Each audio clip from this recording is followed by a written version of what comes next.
नमस्कार।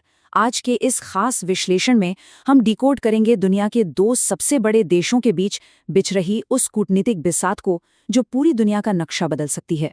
रूस और चीन के बीच बढ़ रही ये नई धुरी सिर्फ कुछ राजनयिक मुलाकातों तक सीमित नहीं है, बल्कि ये दिखाती है कि कैसे वैश्विक सत्ता का संतुलन एक बहुत बड़े बदलाव से गुजर रहा है। आइए बिना समय बर्बाद किए सीधे इन कूटनीतिक चालों को समझते हैं। आज की हमारी इस चर्चा को हम 4 हिस्सों में बांटेंगे। सबसे पहले 2 बिल्कुल अलग तरह के राजनयिक दौरों की कहानी, फिर समझेंगे व्यापार, तेल और पश्चिमी देशों के प्रतिबंधों का खेल। उसके बाद बात करेंगे दुनिया में कैसे सत्ता का संतुलन बदल रहा है, और आखिर में सबसे अहम सवाल, भारत के लिए इस सब के क्या मायने हैं। तो चलिए सबसे पहले बात करते हैं इन दो बिल्कुल अलग तरह के दौरों की। जरा इस विरोधाभास को समझिए। जब अमेरिका के पूर्व राष्ट्रपति डोनाल्ड ट्रंप चीन गए थे तो उन्हें रिसीव करने के लिए स्टेट काउंसिल के वाइस प्रीमियर आए थे। कूटनीति की दुनिया में ये कोई बहुत बड़ा पद नहीं माना जाता और उनकी बैठकें भी बहुत ही शांत और लो प्रोफाइल रहीं। लेकिन दूसरी तरफ जब रूसी राष्ट्रपति व्लादिमीर पुतिन बीजिंग पहुंचते हैं तो कहानी बिल्कुल अलग होती है। उन्हें रिसीव करने खुद चीन की विदेश नीति के सबसे बड़े रणनीतिकार वांग यी पहुंचते हैं। शानदार military guard of honour, red carpet, ये सब दुनिया को खुलेआम बता रहा था कि बीजिंग के लिए असल में कौन ज्यादा मायने रखता है। 40, जी हाँ 40, ये कोई मामूली नंबर नहीं है। 2013 के बाद से रूस और चीन के नेता एक दूसरे से इतनी बार मिल चुके हैं। जरा सोचिए, एक तरफ ये 40 मुलाकातें और दूसरी तरफ किसी अमेरिकी नेता को चीन जाने में 9-9 साल लग जाते हैं। ये लगातार हो रही बातचीत दिखाती है कि कूटनीति में निरंतर संवाद का कितना महत्व होता है। और इसी करीबी का नतीजा है दोनों देशों के बीच हुई अच्छे पड़ोसी की संधि, जिसके 25 साल पूरे होने का जश्न हाल ही में मनाया गया। अब देखिए, ये सिर्फ कोई किताबी बातें या नारे नहीं है। इस एक दौरे के दौरान ही दोनों देशों ने 40 से ज्यादा नए समझौतों पर हस्ताक्षर कर दिए। मतलब ये दोस्ती अब कागजों से कहीं आगे बढ़कर एक बहुत ही ठोस रूप ले चुकी है। लेकिन ये सब हो कैसे रहा है? इसे समझने के लिए हमें व्यापार, तेल और उन पर लगे प्रतिबंधों के गणित को समझना होगा। यूक्रेन युद्ध के बाद पश्चिमी देशों ने रूस पर ताबड़तोड़ प्रतिबंध लगाए। उम्मीद थी कि रूस की अर्थव्यवस्था टूट जाएगी, लेकिन हुआ क्या? रूस और चीन के बीच के व्यापार में लगभग $100 बिलियन का जबरदस्त उछाल आ गया। जो व्यापार 2021 में $146 बिलियन का था, वो आज $240 बिलियन का आंकड़ा पार कर चुका है। मतलब प्रतिबंधों ने इस रिश्ते को कमजोर करने के बजाय और भी मजबूती से जोड़ दिया है।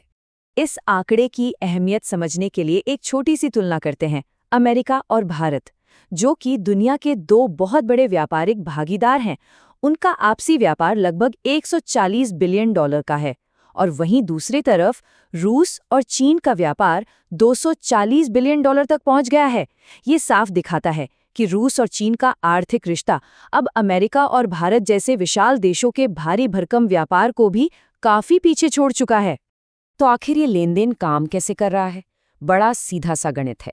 रूस के पास तेल, गैस और जीवाश्म ईंधन की भरमार है, जो वो चीन को सस्ते दामों पर दे रहा है, और बदले में चीन उसे मशीनरी, ट्रांसपोर्ट के उपकरण और वो तमाम तकनीकी सामान दे रहा है जो रूस अब पश्चिमी देशों से नहीं खरीद सकता।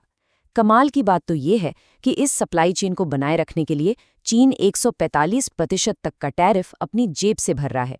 ये रूस के लिए एक बहुत बड़ी आर्थिक लाइफलाइन बन चुका है। और इस रिश्ते की सबसे बड़ी निशानी है पावर ऑफ साइबेरिया प्रोजेक्ट। ये वो विशाल गैस पाइपलाइनें हैं जो रूस के ऊर्जा निर्यात का पूरा नक्शा ही बदल रही हैं। पहले जो गैस नॉर्थ स्ट्रीम के जरिए यूरोप जाती थी, अब उसे मंगोलिया के रास्ते सीधे चीन भेजा जा रहा है, और 2025 तक पावर ऑफ साइबेरिया 2 के पूरा होने की उम्मीद है।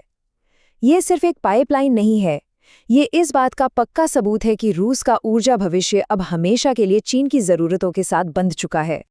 अब ये सब जो हो रहा है वो दुनिया के सत्ता संतुलन को कैसे बदल रहा है? आइए इस नई वैश्विक गतिशीलता को डिकोड करते हैं। अगर हम इतिहास के पन्ने पलटें तो शीत युद्ध के उस पुराने दौर में अमेरिका और सोवियत संघ के बीच दुनिया पर दबदबे की लड़ाई होती थी। लेकिन आज का दौर बिल्कुल अलग है। आज मुख्य टक्कर अमेरिका और चीन के बीच है, और इस नए खेल में चीन ने उस पैसे वाले बैकर की भूमिका अपना ली है जिसका आर्थिक इंजन आज वैश्विक संघर्षों के बीच रूस को डूबने से बचा रहा है। चीन की रणनीति एकदम साफ है और बहुत ही आक्रामक भी। वो अमेरिकी कैट्सा प्रतिबंधों की धमकियों को बिल्कुल दरकिनार कर रहा है। शैडो फ्लीट्स यानी खुफिया जहाज़ों के जरिए रूस का वो तेल खरीद रहा है जिस पर भारी बैन लगा हुआ है। यही नहीं, यूनाइटेड नेशंस में अपने सहयोगियों को कूटनीतिक सुरक्षा दे रहा है। कुल मिलाकर कहें तो चीन आज एक अलग थलग पड़े रूस के लिए एक नए बड़े भाई की तरह बर्ताव कर रहा है। लेकिन इस पूरी कहानी का सबसे दिलचस्प सच क्या है? सच ये है कि चीन को रूस की उतनी जरूरत नहीं है जितनी रूस को चीन की है। पश्चिमी देशों ने तो रूसी सामानों से पूरी तरह किनारा कर लिया है। ऐसे में सोचिए, अगर कल को चीन अचानक अपनी खरीदारी रोक दे तो रूसी अर्थव्यवस्था को सीधे $100 बिलियन का ऐसा झटका लगेगा जिससे उभर पाना शायद नामुमकिन हो। यही वजह है कि ये गठबंधन रूस के लिए अब कोई विकल्प नहीं बल्कि एक मजबूरी बन गया है। अब आते हैं उस पहलू पर जो हमारे लिए सबसे ज्यादा मायने रखता है। भारत पर इस सब का क्या असर पड़ेगा?